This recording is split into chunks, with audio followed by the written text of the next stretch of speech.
You've never heard of Lockwood Hardware, but in 1952 it was everywhere, from the U.S. Embassy in Havana to the United Nations in New York. Lockwood locks were stamped on the biggest buildings of the 20th century.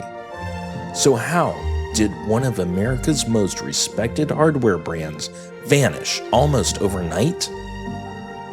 In this episode, we uncover the rise, fall, fragmentation, and strange rebirth of Lockwood across antitrust battles, Cold War contracts, and a resurrection halfway across the world. This isn't just a locksmith's story, it's the key to hardware history around the globe.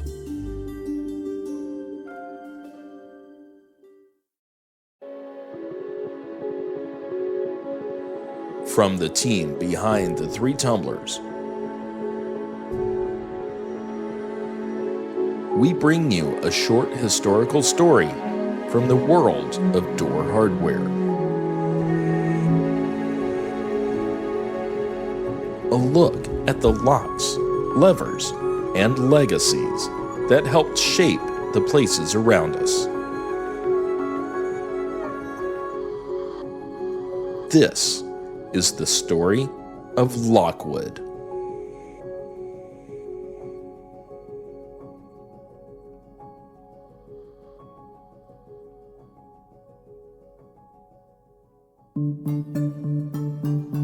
If you were in the door hardware industry in 1952, you knew the name Lockwood. It stood for prestige, quality, and American industrial might. The Lockwood Hardware Manufacturing Company operated 5 regional sales offices and 6 manufacturing plants across the United States. It had furnished buildings all over the world: apartments, hotels, hospitals, colleges, embassies, and federal facilities. Its products were used in high-security government sites, including post offices, military installations, and even the U.S. Embassy in Havana. And perhaps most impressively, Lockwood Hardware was installed in 2 of the most high-profile projects of the mid-century: the atomic energy plant in Paducah, Kentucky, at the time the largest contract ever awarded by the U.S. government, and the United Nations headquarters in New York City. At the company's 1952 sales convention, there was a sense of unstoppable momentum. Lockwood had survived the Great Depression, pivoted to war production during World War II, and emerged in the post-war boom stronger than ever. Yet today, more than 70 years later, the Lockwood name is a ghost in the American hardware industry. So, what happened? Let's rewind to 1964. That year, Cleveland-based Cole National Corporation, the country's largest manufacturer of key blanks, acquired Independent Lock Company, better known as ILCO, along with its subsidiaries, Kyle and Lockwood. This merger meant the 2 largest key blank producers in America were now under one roof. It didn't take long for regulators to notice. In 1966, the Federal Trade Commission filed a complaint, citing antitrust violations. The FTC ordered Cole National to divest ILCO and its holdings. In 1967, ILCO, Kyle, and Lockwood were sold for around $6 million to a private investment group led by businessman Frederick Coker.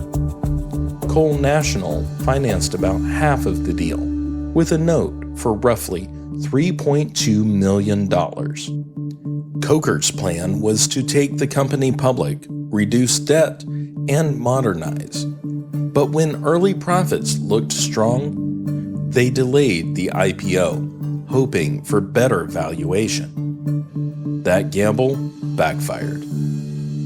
Lockwood had locked itself into a fixed-price contract with major automakers like Ford and Chrysler. As inflation surged in the late 1960s, these contracts became liabilities. Rising costs crushed margins, and profits quickly evaporated. Meanwhile, Lockwood's manufacturing infrastructure was stuck in the past. After 3 decades of steady success, the company was now bleeding money, hundreds of thousands of dollars a year. Enter Sidney Saganor, a former Ilco executive who had joined a new company called Unican. In a bid to save Lockwood, Ilco brought Saganor back to lead a turnaround. Despite his best efforts, the hemorrhaging continued. That's when Aaron M. Fish stepped in.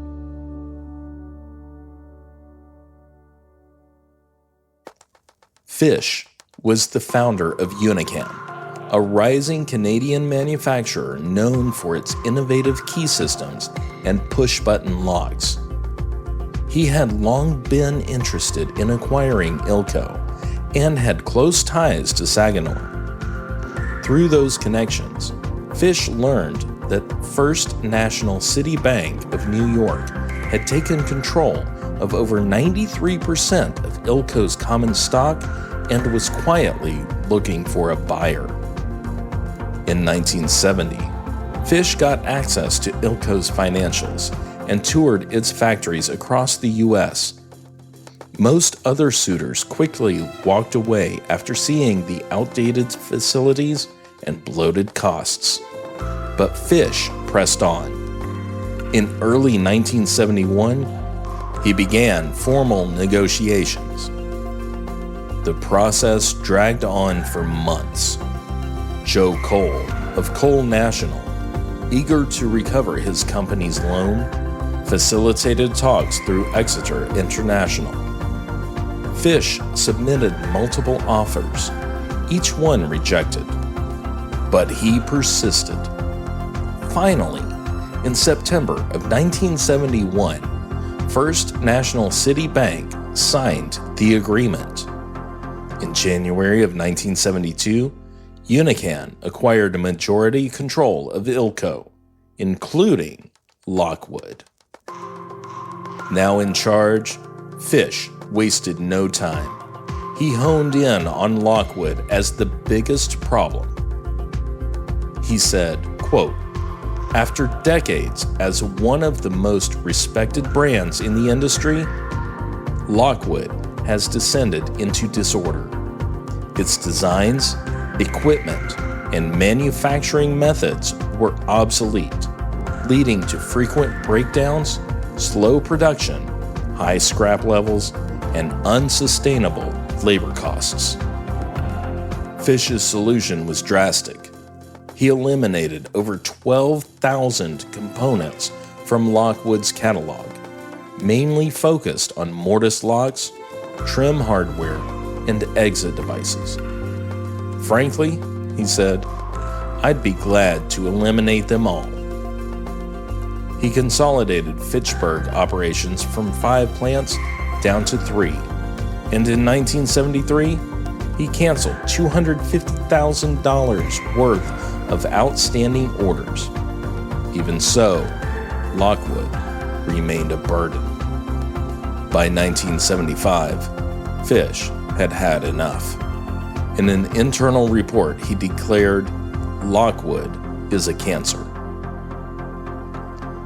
Facing an EPA violation deadline and mounting losses, Fish decided to shutter the division.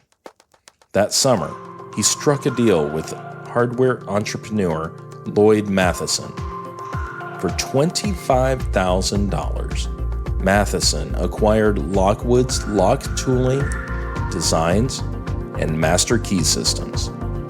For another $10,000 up front and $190,000 on a payment plan, he took control of existing inventory.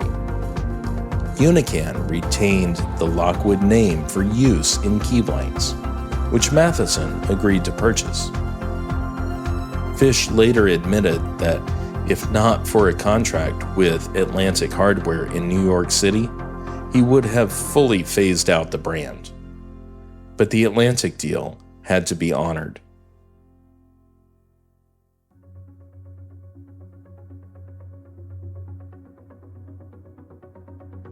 Instead of fulfilling the order directly, Fish and Unican struck a compromise.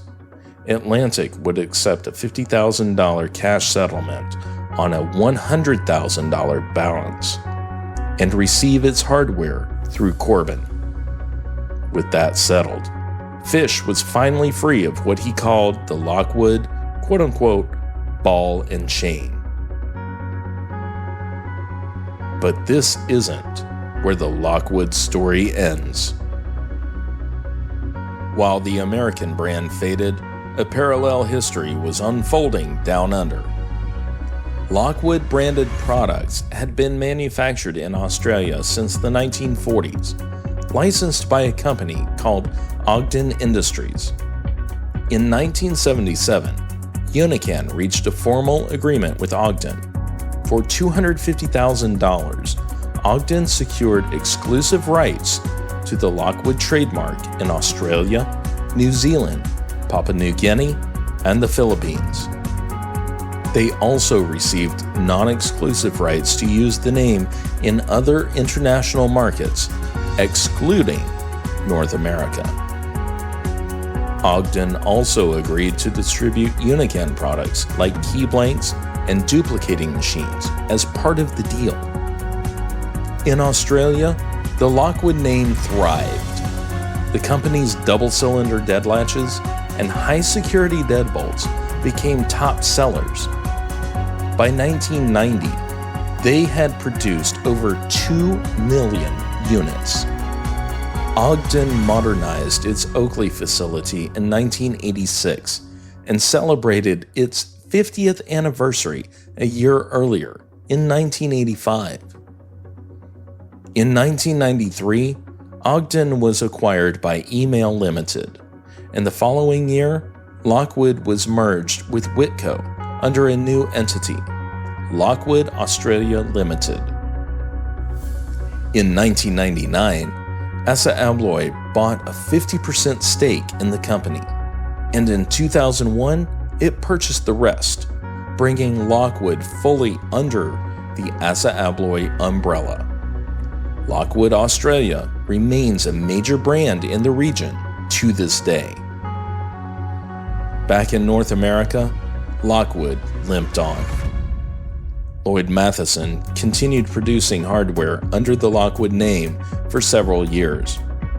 In 1997, he sold the business to Winter Rose, who then passed it on to Mascoma Savings Bank. Eventually, it was sold to Magnachrom Incorporated, which rebranded as Lockwood Industries Incorporated. Today, Lockwood Industries operates in Burlington, Ontario, still producing specialty door hardware. It's a far cry from the heyday of the 1950s, but a small piece of the legacy lives on. So next time you pass through a commercial building, pause at the door.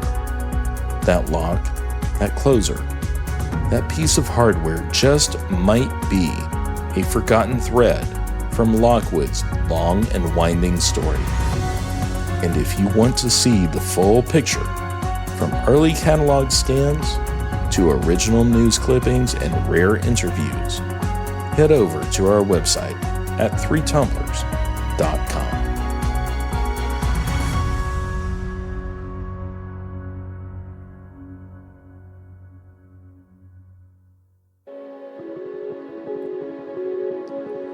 Executive Producer, Tyler J. Thomas. Technical Producer, Jeff Moss. Writer, Tyler J. Thomas and Tim Coleman. Editor, Tim Coleman. This has been a Three Tumblers production. Copyright 2025. All rights reserved.